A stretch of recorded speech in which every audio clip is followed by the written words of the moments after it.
כל עזה וכל ילד בעזה צריך למות מרעב. בושה וחרפה שבכלל במדינה שלנו מדברים על ילדים רעבים בעזה.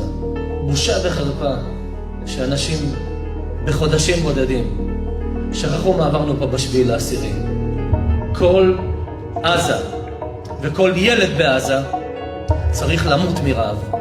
כי מה שעושים עכשיו העזתים לחטופים, הם מרעיבים אותם ומתעללים בהם.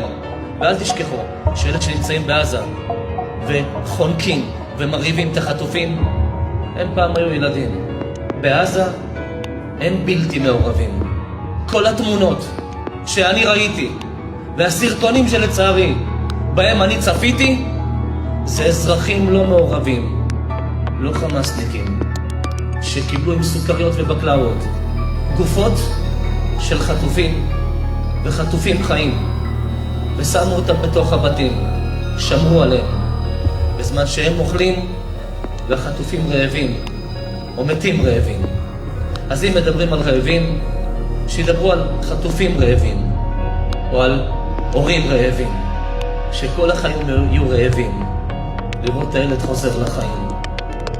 לא למדנו מעמלק שהשארנו זכר ממנו, ואם הפעם יישאר זכר מהם, 7 לאוקטובר יחזור עם ספרה של שנה חדשה. אני לא מרחם על מי שלא רחם על הילדים שלנו. אני לא מרחם על מי שבעוד כמה שנים יגדל ולא ירחם עלינו.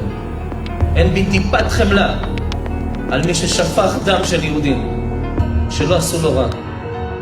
אנס, רצח, שרף, קראת איברים ועשה תמונות עם איברים כרותים.